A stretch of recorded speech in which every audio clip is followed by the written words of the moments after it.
Move to democratize the education and increase in gross enrollment ratio, right, from 15% to 25%. IGNOU, which has established as the largest single mode open university in India in 1985, has today set its mark as the largest open university in the world with a student body of 2.3 million, which is the highest number in the world. If you look back, the contribution made by Professor Reddy is enormous, particularly improving the knowledge society. And distance education is known for open courseware, open source, wikis, and technology-enabled learning, and more prominently today we are talking about digital learning. Several conventional universities taking clue from this and trend started many of the distance education programs in conventional universities, and of course some of them offering the blended learning methodology.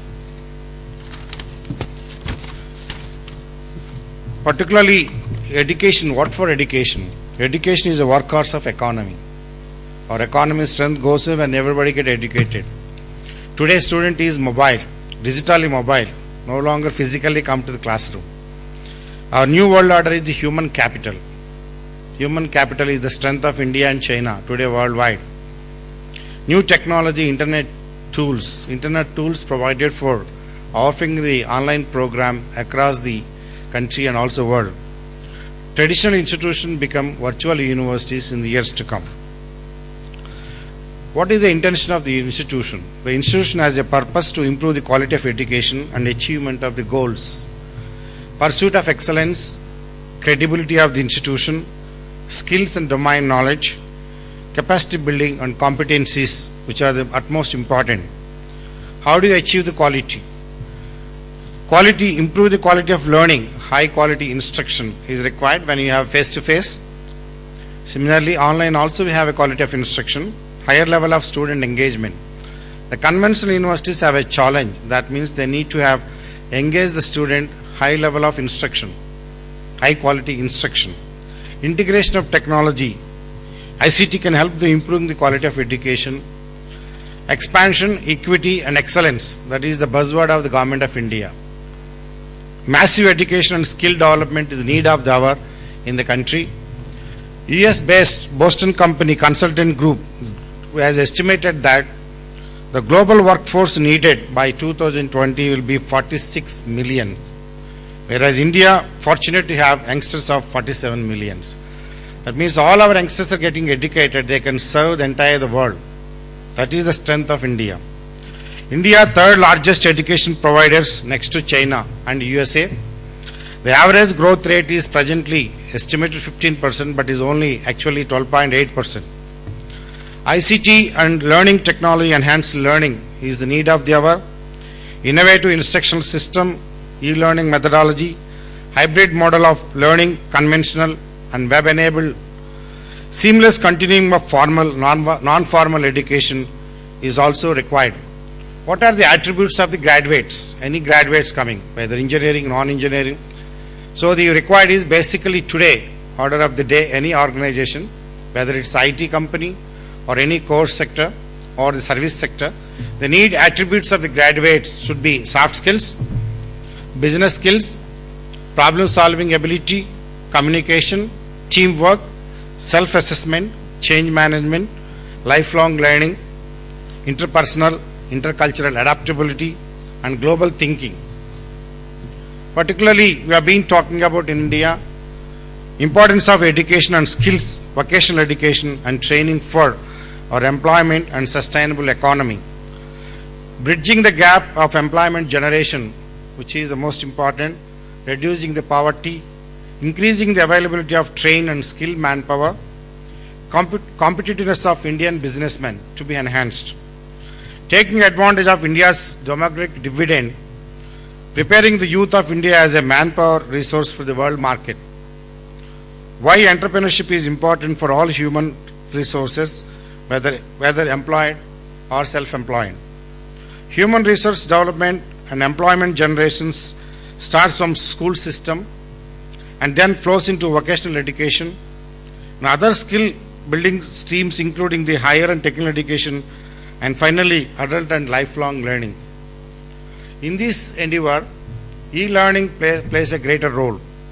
E-learning can be defined as the enjoyable, quick and high quality learning using various learning tools on internet. E-learning empowers teachers for imparting effective and quality education efficiently. It allows teachers to focus on dissemination of knowledge as a facilitator and a guide. It is a clear paradigm shift from teacher-centric to learning-centric environment where we need to offer for our student community. I think education imperatives are concerned. Skills and knowledge is the most important, versatile, which required. Today, the world is looking at skill base for any graduates, whether engineering or non-engineering graduates. Skills are at most important. If we take a look at India, our skill base is only 12%, 12 to 15%. If we go to forest countries like Japan, Malaysia, Singapore, Korea, Taiwan, the skill base is 86%.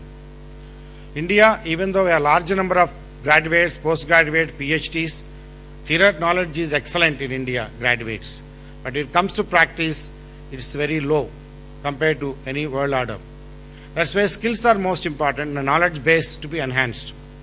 Education employment gap is worrying for all of us. Today, education, because many reports, UNESCO, NASSCOM, other agencies given that only 23% graduates are employable. What happened to the rest of them? That may be IT sector, but because of lack of skills, they are not able to get employment. That's why education providers, we have to believe in that education employment gap to be reduced. Quality employment citizenship, quality of the instruction, quality of the graduates coming out, employment opportunities, and ultimately citizenship is required for the graduates. Develop key behavioral skills, because what students do need is attitudes, behavior, teamwork, leadership skills, event management. That's all. Adaptability. These are essential factors where behavioral is most important for student community. Imbibe higher level of understanding, whether online, offline, face-to-face learning, blended learning. That means the higher level of understanding is required. Learning approach pedagogy, because each one, when you teach a particular subject, whether you're making them to learn, the right kind of pedagogy we need to introduce so that end of the day, students are learning from our experiences. Universities, if we take enrollment is concerned, Japan, they have 4,000 universities plus, 127 million population. For 127 million population, they have 4,000 universities. But USA, 3,650 universities for 310 million population. Whereas India, we have only 600 plus universities with 1.2 billion population. So we are only not able to provide education to youngsters. We have 55 million youngsters between age group of 18 to 23. Out of 55 million, only 15% modest with private participation are able to come to higher education. Rest of them, they deny the higher education opportunities. That's why we talk about in India access, inclusion, quality. So India, we need to go a long way, 600 plus universities. Our government have visioned that another 1,000 universities in the years to come. Unless private sector participation is there, it's not possible to achieve 600 universities in this country. India, we have right now estimated 15% gross enrollment ratio, which are expecting to rise to 25% by 2015, which may be a difficult task. By 2020, it may be possible to reach 28%. Developed countries, its enrollment, gross enrollment is 55%, whereas world average is 23%. Even we are lagging behind the world average. Globalized education, because in view of the globalization, the flow of culture, flow of education, flow of money, flow of technology, everything is possible under globalization. Institutional mission, because any institution, whether open university or a conventional university or autonomous institution or a deemed university, they should have institutional mission. What is our intention of providing education? Funding structure and arrangements, because some of the universities in this country deprived of the funding. State universities, they are hardly able to pay salaries, whereas central universities are fortunate enough to get entire expenditure. Similarly, IITs and IIMs. That way there is no fund crunch, as I understand. But we need to have any institution funding structures and arrangements, student engagement methodologies, whether it's face-to-face or blended learning or online learning, how to engage the student is the question which we need to address. Institutional transparency and accountability. India, most of the institution accountability is not there. That's why often politicians, policy makers, they blame the professors. They are not accountable to society. Not that majority teachers are good, majority policy makers are good, but because of 10%, we're getting a bad name to our teaching profession. Institutional transparency, accountability is the greater focus. Ability to partner in many ways. We should partner with anybody in the world. We should not shy off, but we should think twice before entering into any partner with anybody. Like choosing a life partner. We choose, isn't it? Several times we think. So like that, we require to partner with many institution before entering into alliance. Integration of technology. Today, IT has gained a great boon for education sector.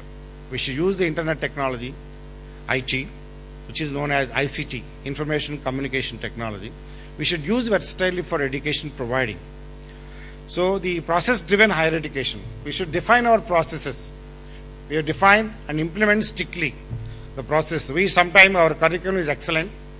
When it comes to teaching, we shortage of faculty. We don't have faculty. We don't have educational materials.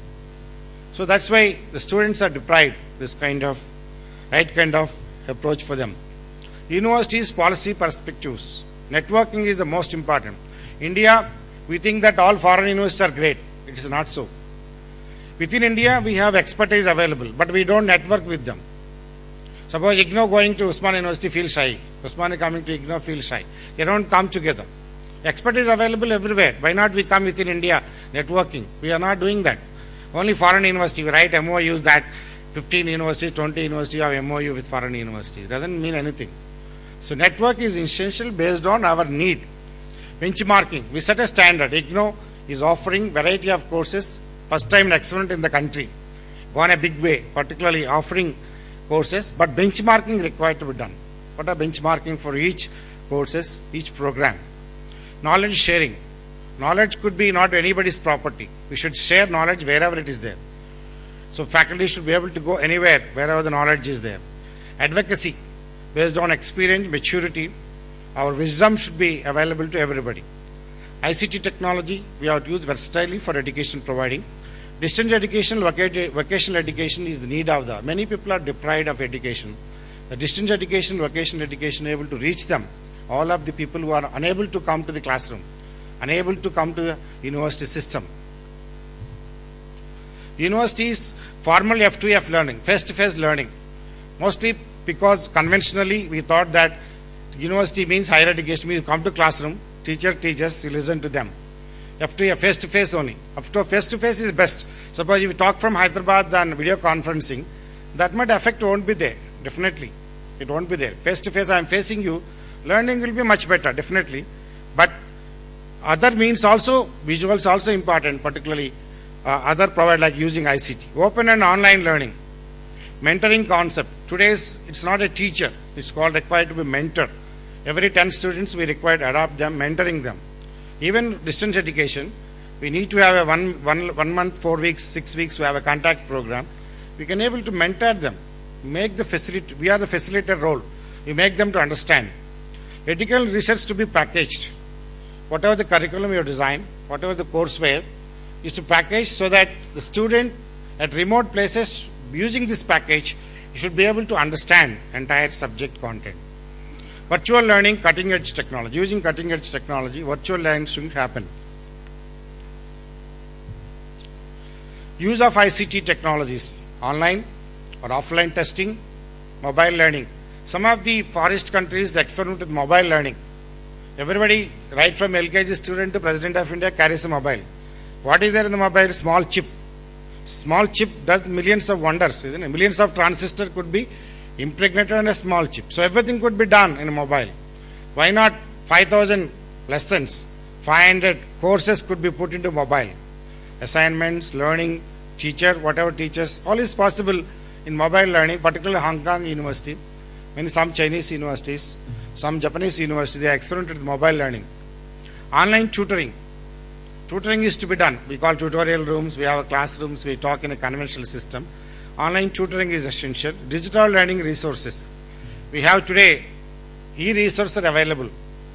So available UGC making or industries available. Similarly, NPTEL, National Program on Technology Enabled Learning, NMICT, Minister of HRD.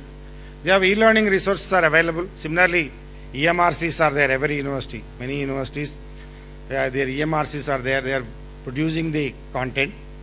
How many are using a different question. Digital content management. Content management is the most important. How digitally should be made available. That technology should be leveraged into the learning process.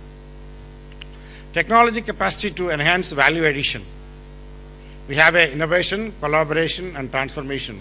These are the key points which enable us to, our academic programs should be imbibed them. Organizational change, international integration, policy fulfillment, regional integration, all this only component will go into the higher education. Then only our academic programs will be successful, and end of the day we are satisfied with what you are providing is right kind of.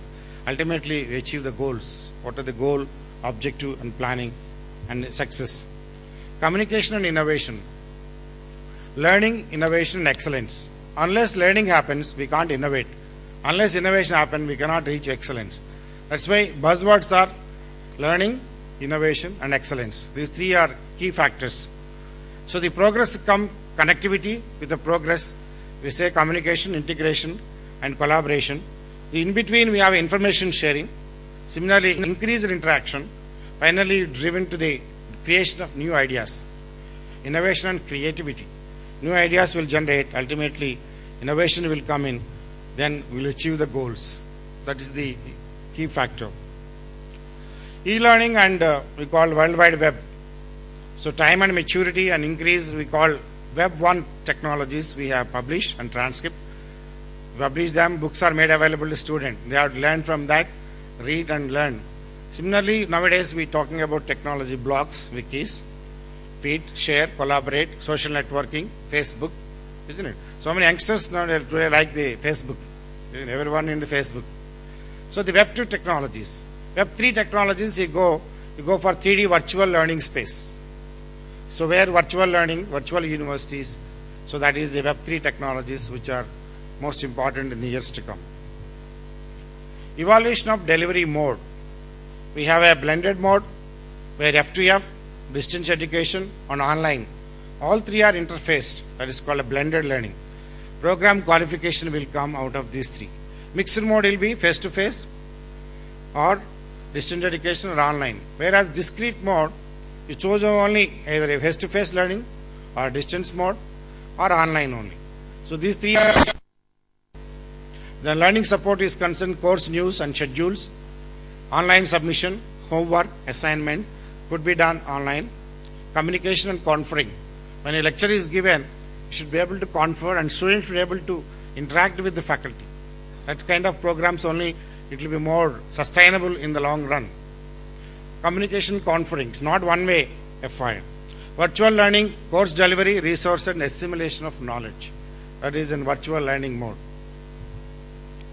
Virtual classroom. Suppose we have of course, IGNOU has implemented virtual classroom. Suppose the lecture is there, the telecasting all over regional centers, and anywhere if they have a system is there, they can able to access the lecture. That is virtual classrooms, which every university should be able to do virtual classrooms. We in JNT University, Hyderabad, we experimented because remote areas, which are rural areas, shortage of power, so AC doesn't work, power is not available, students are deprived of quality education. The remote location, we can able to access the lectures from the urban area. That will be more useful for them. That's why virtual classroom we need to put in every place so that students will be able to learn much better. Virtual university. So ultimately virtual university will be replacing the conventional universities. We know conventional universities lot of politicking. We have, if you go to China, 60,000, 70,000 students in a campus. Indian university, 3,000 students always fight, isn't it? Fighting among faculty, fighting among students. Difficult to manage 3,000, 3,000 strength. But bigger universities like USA, 30,000, 40,000, big campuses without any problem. You don't see anybody on the roads. So we need to have ultimately, because our system will require to change over to virtual university. Of course, certain advantages are there, virtual university. Creation of teaching material. That means studio, resources and course development team is required for this. Delivery mechanism, video conferencing, web conferencing, EduSat, video streaming, media, web-based system. These are the resources required for delivery mechanism. And certification is concerned web-based certification system. And management is concerned virtual university management system we need to establish. Feedback is concerned web-based input feedback form. So feedback obtained also web-based. Research in virtual university and advisory committee online collaborations. So these are required particularly to put in place the virtual university is concerned. Virtual university realizes education and its learning opportunities through electronic devices. One way is with a well-designed web portal using multimedia technologies to present its courses, whatever the courses which are offering, like a formal education system, virtual lectures, interactive sessions, because virtual lectures really only receiving doesn't help much. They should be able to interact with the students and learners, and simulations to support practical and experimental work. Today, Indian education system lack basic practical skill is not there. Many of the engineering graduates, where I am dealing last 35 years, they lack practical experience. So theoretically they are good, excellent. Indian students are very good in theoretical knowledge. But when they go to practice, they don't put hands, isn't it? Always they want to lie on the bed and learn. It doesn't happen. So practical knowledge is most important. The only difference between American universities and Indian universities is that more practical component is introduced in American system, European system. Indian student, because professor doesn't go to lab in Indian system. He only teaches in the classroom, goes away. Only lab assistant, teaching assistant, they go to lab. They are only teaching the student. But American university go, professor will sit with the student and make them to learn. That's the difference it makes. So practical knowledge is most important.